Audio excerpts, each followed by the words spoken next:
और देखने वालों ने मुझे भी देख लिया। तब एक उंगली मेरी जानिब उठी और मुझे आगे आने का इशारा किया गया। मैं नहीं जानता था कि ये सब क्या है और ये लोग क्यों दूसरों को तलब कर रहे हैं, लेकिन मैं तो सोच ही चुका था कि सब कुछ इनके रहमो करम पर छोड़ दिया जाए और देखा जाए कि हालात और नया दौर क्या गुल खिलाते हैं। चुनाचे मैं इनके कहने पर खामोशी से आगे बढ़ गया और वो शख्स जिसने मुझे इशारे से बुलाया था मेरी जानिब देखता हुआ बोला, खासे मजबूत इंसान मालूम होते हो, खुलासी का काम ही करोगे ना? और मैंने खुलासी के मुतालिक न जानते हुए भी गर्दन हिला दी। इस तरफ खड़े हो जाओ। उस शख्स ने इस तरफ इशारा किया जहां उंगली के इशारे से निकले जाने वाले एक कितार बनाकर खड़े हो गए थे। सो मैं भी उस कितार में जा खड़ा हुआ। वो लोग अपने काम में मसरूफ रहे। तकरीबन 24 अफराद को इन तमाम अफराद में से मुंतखब किया गया और फिर बाकी लोगों से मुआजरत कर ली गई। लोग तरह तरह की बातें करने लगे थे। कोई खुशामदीद कर रहा था, कोई रो रहा था और कोई पांव पकड़े गिड़गिड़ा रहा था और कह रहा था कि उसे भी साथ ले लिया जाए। लेकिन फिर एक बेरहम आवाज उभरी, हमें जितने लोगों का इंतखाब करना था हमने कर लिया, बेहतर यही है कि तुम दूसरों का इंतजार करो। और इसके बाद वो सब जीप में सवार हो गए। अलग खड़े हुए लोगों के साथ सिर्फ एक शख्स को छोड़ दिया गया। तब उसने इन सब को, जिनमें मैं भी शामिल था, अपने साथ आने का इशारा किया और हम उस बड़े दरवाजे की तरफ बढ़ गए जिसके बाहर पहरेदार खड़े हुए थे। यहाँ की दुनिया भी अजीब थी। बेशुमार मजदूर काम कर रहे थे। कोई वजनी वजनी बोरियां पुश्त पर उठाए दौड़ा जा रहा था, कोई कुछ सामान लिए हुए था। बेशुमार लोग ऐसे थे जो कुछ भी नहीं कर रहे थे, सिर्फ हदायत दे रहे थे। दुनिया में इंसान का फर्क इस दौर में बहुत ज्यादा नुमाया था। पसमानदा और तरक्की याफ्ता इंसान बैक निगाह शनाख्त किए जा सकते थे और उसके बाद न जाने क्या क्या हुआ। हम एक मशीन के सामने ले जाया गया जो रोशनी डालती थी। बाद में मुझे मालूम हुआ कि यहाँ हमारी तस्वीरें बनाई गई थी। इसके बाद कुछ कागजात भी उसी वक्त बनवाए गए। इस काम में हमारा काफी वक्त सर्फ हो गया था और हम मुख्तलिफ जगहों पर भागते दौड़ते फिरते रहे, लेकिन इन सारे हंगामों में खासा लुत्फ आ रहा था। मैं जानना चाहता था कि ये सब कुछ क्या है। मैं इन लोगों से थोड़ा सा मुख्तलिफ था और खाने पीने का मसला मेरी निगाहों में कोई खास अहमियत नहीं रखता था। लेकिन ये बेचारे लोग जो मेरे साथ थे सुबह से भूखे थे। हालांकि इस वक्त सूरज ढलान पर था, लेकिन मैंने इन सब में से किसी को भी इधर उधर भटकते नहीं देखा था। गोया इन्होंने उस वक्त तक खाना भी नहीं खाया था और ये अंदाजा लगाने में कोई दिक्कत न थी कि ये सब पसमानदा लोग हैं, ऐसे लोग जो अपनी जरूरियात पूरी नहीं कर सकते थे, इसीलिए भूखे प्यासे भी रहते हैं। दुनिया का ये रुख कुछ और तकलीफदेह था। बाज़-औक़ात सारी इन चीज़ों को देखते हुए जहन पर एक शदीद झुल्लाहट का एहसास तारी हो जाता था और मैं सोचता था कि मैं इनके दरमियान क्यों हूँ और ऐसे वक्त में खुद को समझाना बड़ा ही मुश्किल होता था। बहरहाल हमारी जुमला मसरूफियात खत्म हो गई और वो शख्स जो अब तक हमारी निगरानी करता रहा था हमारे पास पहुंच गया और उसने एक बड़े स्टीमर की जानिब इशारा किया, चलो तुम सब लोग इसमें सवार हो जाओ। और उसकी हिदायत पर हम आगे बढ़ गए। स्टीमर में काफी गुंजाइश थी। इसे चलाने वाले लोगों की तादाद सिर्फ 3 थी। चौथा वो था जिसे हमारे लिए छोड़ा गया था। अभी तक हम में से किसी ने एक दूसरे का शनासा बनने की कोशिश नहीं की थी। सब अपनी अपनी उलझनों का शिकार थे और ऐसे औकात में शनासा बनाने की किसे सूझती थे। स्टीमर समंदर के सीने पर रवां दवां था और समंदर में देव हैकल जहाज लंगर अंदाज थे। मुझे सिर्फ एक ताज्जुब था प्रोफेसर, ज़हनी तौर पर इंसान इतना पस्त हो गया था कि उसके वजूद से घिन आती थी। लेकिन इजादात के मामले में इस दौर को दुनिया की तारीख का हैरत अंगेज दौर कहा जा सकता है। जैसे कि ये देव पैकर जहाज सदियों पुरानी ईजाद है। ज़माना कदीम के लोग भी समंदर को तस्खीर कर चुके थे, लेकिन इतने अजीम उशान जहाज़ों का तसव्वुर भी नहीं किया गया था। समंदर के पानी पर लोहे के जहाज खड़े कर दिए गए थे और समंदर इन जहाज़ों के सामने बेबस था। यह मेरी उस वक्त की सोच थी, लेकिन बाद में मुझे एहसास हो गया कि अजमत गुंजाइश रखती है और वो जो मिटाने की कुव्वत रखते हैं मिटाते नहीं बल्कि मुस्कुरा देते हैं। हाँ, इस वक्त तक जब तक जरूरत पेश ना आए। सो हम लोग भी एक ऐसे ही जहाज बल्कि नहीं ऐसे ही समुद्री शहर में पहुंच गए जो इंसानों और मशीनों का शहर था, जहां हमें इसकी सीढ़ियों के जरिए ऊपर चढ़ाया गया और थोड़ी देर के बाद हम जहाज के अर्शा पर थे। जहाज के लोग अपने अपने कामों में मसरूफ थे, कोई किसी की जानिब मुतवज्जा नहीं हुआ। हमें एक बड़े कैबिन के सामने ले जाया गया और यहाँ पर हमारी कितार बना दी गई। मैं इस कितार में 8वें नंबर पर था और इन हालात का बगौर जायजा ले रहा था, इन्हें समझ रहा था। माचिस होगी दोस्त, मेरे अकब में खड़े हुए शख्स ने पहली बार लबकुशाई की और मैं चौंक कर उसे देखने लगा। माचिस अलबत्ता मेरी समझ से बाहर थी, ताम वो कोई ऐसी चीज होगी जो किसी के पास भी हो और वो मेरे पास नहीं थी, इसलिए मैंने इनकार में गर्दन हिला दी। खाली पैकेट सिगरेट भी अच्छा नहीं लगता, तुम भी भूखे होगे, वो दोबारा बोला। हाँ, हम सुबह से साथ हैं, मैंने मुस्कुराते हुए कहा। अब तो रात ही को खाना मिल सकेगा शायद, मैंने जवाब दिया और फिर किसी ख्याल के तहत चौंक पड़ा। अब जब इस शख्स ने लबकुशाई कर ही ली थी तो क्यों ना इससे कुछ काम की बातें मालूम करूं। चुनाचे मैं उसकी तरफ मुतवज्जा हो गया। एक बात बताओगे दोस्त? क्या बात? उस शख्स ने गौर से मुझे देखा। ये खुलासी क्या होते हैं? अरे तुम इस बारे में कुछ नहीं जानते? नहीं तो फिर यहाँ क्यों आ गए थे? हालात, मैंने बेचारगी से कहा। और हाँ, हालात इंसान को ना जाने क्या से क्या बना देते हैं। लेकिन अगर समुद्री जिंदगी का कोई तजर्बा नहीं तुम्हें, तो फिर ये लोग तुम्हें वापस कर देंगे और जहाज पर तुम्हें नौकरी नहीं मिलेगी। लेकिन मैं नौकरी हासिल करना चाहता हूँ। तब सुनो, खुलासी जहाज पर काम करने वाले मजदूरों को कहा जाता है। बस हमारा काम जहाजों में सफाई सुथराई और ऐसे ही कामों पर मुश्तमिल होगा। तुम इनसे यही कहना कि तुम बहुत से जहाजों पर काम कर चुके हो। ठीक है, मैंने गर्दन हिला दी। वैसे इसे कबल क्या करते रहे? उसने पूछा। जहाजों पर काम करता रहा हूं, बेशुमार जहाजों पर, मैंने मुस्कुराते हुए कहा और वो बेइख्तियार हंस पड़ा। वाह दोस्त, झूठ की इब्तिदा कर दी। तुम्हारी दुनिया का कारोबार ही यही है। मैं निशाने हिलाते हुए कहा और वो एतराफ के अंदाज में गर्दन हिलाने लगा। कितार आहिस्ता आहिस्ता बढ़ रही थी, यहां तक कि मेरा अंदर जाने का नंबर आ गया। अंदर का माहौल बेहद खुशगवार था। रंगीन शीशे लगे हुए थे। आरामदेह नशिस्तों पर कई अफराद बैठे हुए थे, जिनमें एक बड़ी मेज पर एक दराज कद पुरवकार आदमी सबसे नुमाया था। मैं इन लोगों के सामने जा खड़ा हुआ और उन्होंने गहरी निगाहों से मेरा जायजा लिया। पहले जहाजों पर काम किया है क्या? उनमें से एक ने मुझसे पूछा। सारी जिंदगी यही करता रहूं जनाब, मैंने अदब से जवाब दिया। शक्ल सूरत ही से सी मैन नजर आता है जनाब, बड़ा मजबूत आदमी मालूम होता है। दूसरे शख्स ने तबसरा किया। हूँ, क्या नाम है तुम्हारा? उसने पूछा और मैं एक लम्हे के लिए गड़बड़ा गया। इस बारे तो मैंने नहीं सोचा था, लेकिन सोचने का वक्त नहीं था। मुझे तो बेशुमार नाम दिए गए थे और आखिरी नाम गोल्ड था। चुनाचे मैंने यही नाम दोहरा दिया। मेरा नाम गोल्ड लिख लिया गया और फिर मुझे एक सख्त कागज दे दिया गया। बस ठीक है, जाओ, मुझे कहा गया और मैं उस सख्त कागज को देखता हुआ बाहर निकल आया। न जाने क्या क्या हंगामे होते हैं इन लोगों के। बहरहाल मैं बाहर आकर इन दूसरे लोगों में शामिल हो गया जो मेरे जैसे सख्त कागज लिए बैठे थे। आखिरी आदमी को भी सख्त कागज मिल गया जिसे वो लोग कार्ड कह रहे थे। फिर चंद अफराद हमारे पास आए और हमें एक तरफ आने का इशारा किया। हमसे 10-10 आदमियों को बड़े बड़े कैबिन दे दिए गए थे। गोया हमें जहाज का फर्द तस्लीम कर लिया गया था। यूं मैं जहाज का एक रुकन बन गया। भूखे लोगों की कोई खबर गिरी नहीं की गई थी। वो बेयारों मददगार देखते रहे। हाँ, जब पूरा जहाज रोशनी में नहा गया तो हमें खाने की इत्तला दी गई। जिस जगह में खाने के लिए ले जाया गया वो तवीलो अरीज और कुशादा थी। एक लंबी मेज पर खाने की चीजें मौजूद थीं। भूखे लोग बेसब्री से खाने पर टूट पड़े।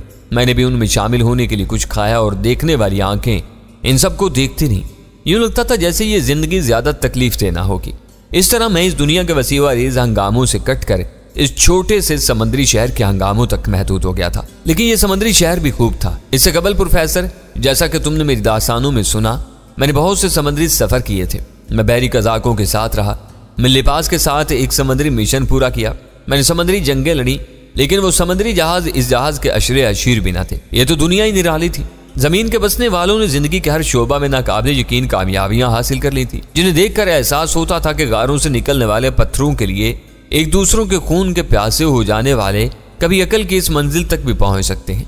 मेरी निगाहों ने उस शख्स को तलाश किया जिससे मेरी थोड़ी सी गुफ्तगू हुई थी। उसने मुझे खुलासियों के बारे में बताया था। मैं उसे जहाज के बारे में कुछ और मालूमात हासिल करना चाहता था। मैं नहीं जानता था कि जिस हैसियत से मैं इस जहाज पर आया था, इस हैसियत के लोगों की पहुंच कहां तक हो सकती है। जमाना कदीम के दखानी और बादबानी जहाजों को देखने के बाद अब मैं इस अजीम शान जहाज को देखने का ख्वाहिशमंद था, जो समंदर के सीने पर इस तरह खड़ा हुआ था जैसे समंदर की छाती पर कोई बुलंद बाला और मजबूत इमारत।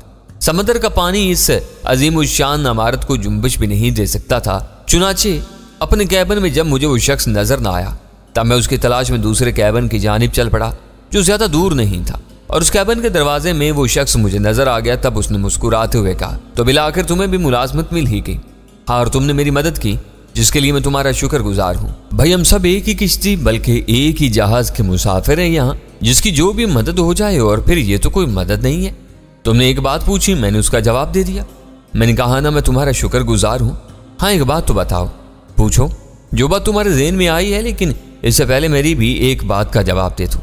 हाँ जरूर, उसने कहा। चलो तुम भी सवाल कर लो, मैंने हंसते हुए कहा। तुम मुझे अजीब से इंसान लगते हो। जाहिरी शक्ल सूरत से तो यही पता चलता है कि तुम भी हम में से हो, यानी बेरोजगार और फिक्र माश से तंग। लेकिन तुम्हारे अंदर एक ऐसी अनोखी शख्सियत छुपी हुई है जो कभी कभी नुमाया हो जाती है, और इस वक्त बड़ा अजीब सा लगता है। इसमें मेरा कोई कसूर नहीं है दोस्त। मैं जो कुछ हूँ तुम्हारे सामने हूँ। बाकी रहा मसला किसी और बात का, तो तुम देख लो कि ज़ाहिरी कैफियत ही इंसान की असलियत होती है। मेरा ख्याल है इस दुनिया का दस्तूर भी यही है। मैंने जवाब दिया और वो अजीब सी निगाहों से मुझे देखने लगा। फिर गर्दन हिलाता हुआ बोला, हाँ तुम दुरुस्त कहते हो, ज़ाहिरी कैफियत ही इंसान की असलियत होती है। मेरा ताल्लुक एक छोटे से देहात से है। इस देहात में मेरी बीवी, मेरे बच्चे और मेरे दूसरे अजीज़ व अकारिब हैं। कभी हम वहाँ के अच्छे खासे खाते पीते ज़मींदार हुआ करते थे, खेती बाड़ी करते थे और बेहतर जिंदगी गुजारते थे। हालात ने हमें इस दुराहे पर ला खड़ा कर दिया और ये दोनों सड़कें हमें परेशानियों की राहों पर ले जाती थी। और आज मैं सब कुछ भूल चुका हूँ। ज़मींदारी और ऐशो आराम की जिंदगी ख्वाबो ख्याल बन गई। यहाँ तक कि जब फाकों तक नौबत आ गई तो मैंने यही सोचा कि बीवी बच्चों को खुदा हाफिज कहकर इनके लिए बेहतर जिंदगी तलाश करने निकलूं। हाँ, इस दुनिया की कहानी एक दूसरे से मुख्तलिफ नहीं है। मैं तो जब भी इसके बारे में सोचता हूँ हैरान रह जाता हूँ। यहाँ के लोग एक ही मसले का शिकार हैं। बड़ी अजीब है तुम्हारी ये दुनिया। पहले भी तुमने ये अल्फाज कहे थे, क्या ये दुनिया तुम्हारी नहीं है? उसने सवाल किया और मैं चौंक पड़ा। क्यों नहीं है? बस यूं लगता है जैसे हम सब इस जमीन पर अजनबी हों। कभी कभी ये एहसास शिद्दत से ज़हन पर मुसल्लत हो जाता है। तुम इस बात का ख्याल मत करो, मैंने संजीदगी से कहा। तुम क्या पूछना चाहते थे? उसने सवाल किया। मैं ये जानना चाहता था कि क्या हम जहाज के दूसरे हिस्सों में भी घूम सकते हैं या हमें इस बात की ममानत होगी? मेरा ख्याल है नहीं। गो अभी हमारे सपुर्द हमारी ड्यूटियां नहीं की गई हैं, लेकिन बहर सूरत इस पूरे जहाज की निगरानी और सफाई का ख्याल रखना है। ठीक है, दरअसल मैं जहाज ही में घूमना चाहता हूँ। ऐसी जल्दी भी क्या है? और अब तो रात हो चुकी है, अब क्या देख सकोगे? यूं भी रोशनियां मखसूस हिस्सों में हैं, बाकी जहाज तारीकी में डूबा हुआ होगा। उसने जवाब दिया और मैंने उसकी बात से इत्तिफाक भी किया। तब मैं वापस अपने कैबिन में आकर अपनी मखसूस जगह पर लेट गया। मेरे दूसरे साथी भी दिन भर की तकलीफ से निढाल होकर आराम कर रहे थे। चूंकि पूरे दिन भूखे रहे थे, इसलिए खाने के बाद इनके बदन तकरीबन बेजान हो गए थे। चुनाचे मैं भी खामोशी से आंखें बंद करके लेट गया। जब इस माहौल में जिंदगी गुजारनी ही है तो फिर क्यों ना इसका सा वतीरा इख्तियार किया जाए। रात के किसी हिस्से में बेखबर हो गया मैं भी। सुबह जब आंख खुली तो दूसरे लोगों की तरह मैं भी उठ गया। गौसल खाने में जाकर हाथ मुंह धोया, तमाम लोगों के साथ नाश्ता किया और उसके बाद हमारी ड्यूटी शुरू हो गई। ड्यूटी इंचार्ज ने हमें मुख्तलिफ जगहों पर तैनात किया। मुझे एक मजबूत इंसान पाकर उन्होंने बार बर्दारी का काम मेरे सुपुर्द किया था। किसी चीज से भरे हुए ड्रम एक जगह से दूसरी जगह मुंतकिल करने थे। यह काम भी मशीनों के जरिए ही अंजाम पा रहा था। एक छोटी सी चलने वाली मशीन इन बड़े बड़े पाइपों को जंजीरों में बांध बांध कर ले जा रही थी। इन पाइपों को जंजीर में बांधने का काम मेरे सुपुर्द था और मेरे साथ दो और आदमी यहाँ काम कर रहे थे। इन पाइपों के साथ ही वजनी ड्रम भी मौजूद थे, जिन्हें लुढ़का कर सीधा करके इन्हें जंजीर में फंसाते और मशीनी जरिए से उसे दूसरी जगह ले जाया जाता। ड्रमों की तादाद काफी थी। वैसे भी मुझे इन दोनों के साथ मिलकर ड्रम उठाते हुए बड़ी कोफ्त हो रही थी। कोई ना होता तो मैं इन सारे ड्रमों को थोड़ी देर में यहाँ से दूसरी जगह मुंतकिल कर देता, लेकिन अब जज्बातियत या खुद नुमाई की कोई कोशिश हमाकत थी। ये हमाकत मैं हमेशा करता रहा था और इन्हें हमाकतों की वजह से न चाहते हुए भी खामखा दूसरों के झगड़ों में मुलव्विस हो जाता था। इस बार मैं ऐसे किसी झगड़े में नहीं पड़ना चाहता था। दोपहर तक हमने अपना काम खत्म कर लिया और छुट्टी हो गई। कम से कम ये बात मुझे पसंद आई थी। हमारी ड्यूटी यहाँ लगाने वालों का ख्याल था कि यह काम शाम तक खत्म होगा, लेकिन हमने दोपहर के खाने से कबल अपना काम खत्म कर लिया तो उन्होंने कोई दूसरा काम हमारे सुपुर्द नहीं किया। हमें इतला दी गई कि अब दूसरे दिन तक के लिए हमारी छुट्टी है। चुनाचे हम वापस अपनी रहायशगाह पर पहुंच गए। लिबास काफ़ी गंदे हो गए थे। मेरे साथी अपने लिबास धोने चले गए। मैंने भी उनकी पैरवी की थी, लेकिन मैंने इनकी तरह बरहना रहना पसंद न किया और भीगा हुआ लिबास पहनकर बाहर निकला। मैं जहाज का एक एक कोना देखने का ख्वाहिशमंद था। जहाज की अंदरूनी खूबसूरती, सफाई और सामाने आराइश काबिल दीद थी। तंग राहदारियों और बरामदों में दबीज कालीन बिछे हुए थे और आरामदेह कुर्सियां जा बजा बिछी हुई थी। शराब के बड़े बड़े कैबिन और खेलों के कमरे भी थे और मेरे हिस्से में जहाज के सरबराह यानी कप्तान की रहायश गाह थी। गर्ज हर हिस्सा आराइश और आसाइश से भरपूर, लेकिन यहाँ भी तफरीक थी। इस छोटे से शहर को भी इंसान की हैसियत के मुताबिक तकसीम कर लिया गया था। सीढ़ियों और बरामदों में मुसाफिरों के लिए हदायत के चार्ट आवेजा थे। हिफाजती किश्तियां जा बजा मौजूद थीं। गर्ज हर चीज अनोखी हैसियत की हामिल थी। मैं अर्शा पर आ गया और रेलिंग के नजदीक खड़ा होकर समंदर के सीने पर दौड़ने वाली किश्तियों को देखने लगा। एक अजीब मंजर था। ये किश्तियां भी अब मशीनी जराए से चलती थीं। मैं खामोशी से ये सब कुछ देखता रहा। जहाज अभी तक खुले समंदर में खड़ा हुआ था। ये रात भी गुजरी और दूसरी सुबह जहाज जेटी की तरफ चल पड़ा। अब वो रवानगी के लिए तैयार था। जेटी पर बेशुमार लोग उसके इंतजार में खड़े हुए थे। फिर जहाज एक मखसूस जगह पर रुक गया। लाशें मुसाफिरों को लेकर जहाज की तरफ चल पड़ी। एक अजीब सा हंगामा बरपा था। सैकड़ों मुसाफिर धक्कम पेल कर रहे थे। सामान की रेल पे एक दूसरे को पुकारने की आवाजें और ना जाने क्या क्या। ऊपर जहाज पर सवार होने वाले मुसाफिरों के कागजात वगैरह देखे जा रहे थे और इन्हें जहाज पर आने की इजाजत दी जा रही थी। खाली पड़े कैबिन भांत भांत के लोगों से आबाद होने लगे। अर्चा भर गया था। यहाँ मुसाफिरों की आसाइश का कोई बंदोबस्त नहीं था। सबका सामान बेतरतीबी से चारों तरफ बिखरा हुआ था, लेकिन लोगों ने बड़े आराम से अपने लिए इसी सामान के दरमियान जगह बना ली थी। फिर एक खुलासी ने मेरे चाने पर हाथ रखा और मैं उसकी तरफ मुतवज्जा हो गया।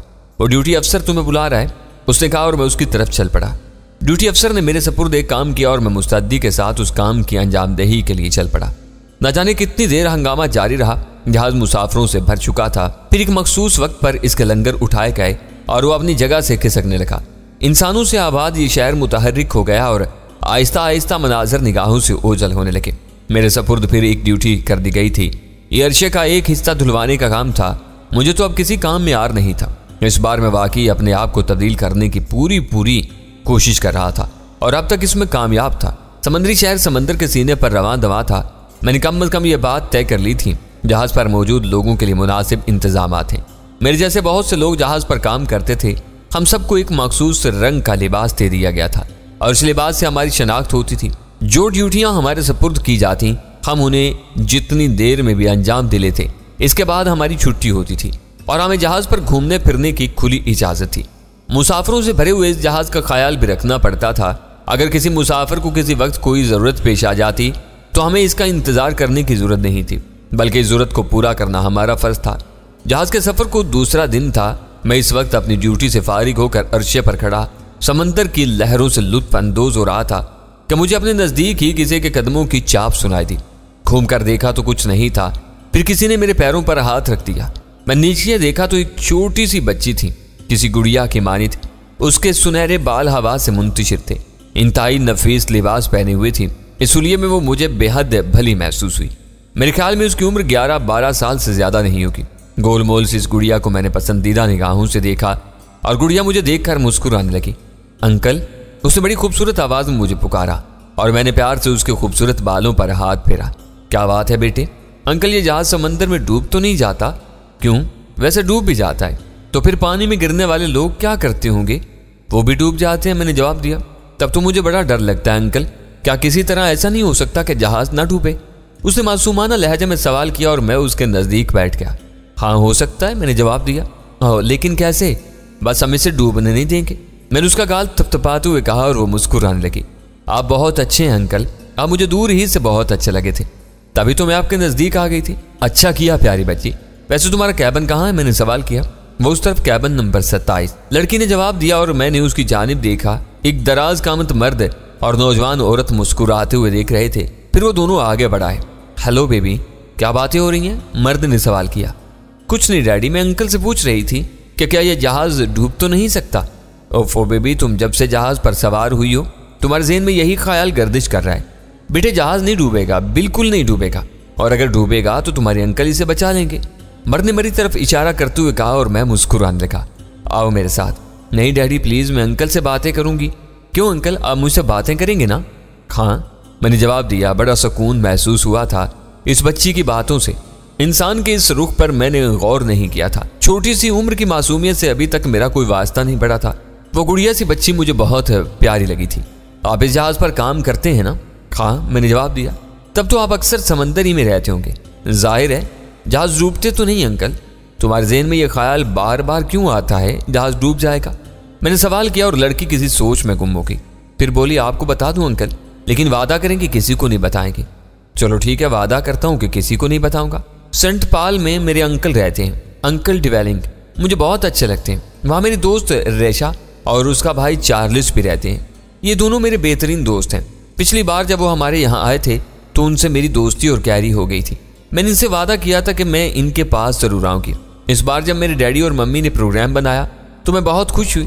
पहले हवाई जहाज से सफ़र का इरादा था, लेकिन फिर यह तय किया गया कि मखसूस इलाके तक समंदरी सफ़र किया जाए और उसके बाद ये सैर व तफरीह करते हुए हम सेंट पाल पहुँचेंगे। इस तरह हम कई मुल्क देखते हुए जाएंगे। लेकिन रवाना होने से सिर्फ 2 दिन कबल मैंने ख्वाब देखा। मैंने देखा अंकल के जिस समंदरी जहाज से हम सफ़र कर रहे हैं इसमें आग लग गई और जहाज समंदर में डूब गया। इसके बाद से मुझे हर वक्त डर लगता रहता है। दरअसल मेरे अंदर एक खराबी है, वो ये कि जब भी कोई ख्वाब देखती हूँ वो पूरा हो जाता है और सच निकलता है। आप यकीन करें अंकल, अगर मैं मम्मी और डैडी को ये ख्वाब सुना देती तो वो कभी ये सफ़र न करते, चाहे कितना ही नुकसान क्यों ना हो जाता। लड़की ने कहा और मैं हैरत से उसकी दिलचस्प गुफ्तगू सुनता रहा।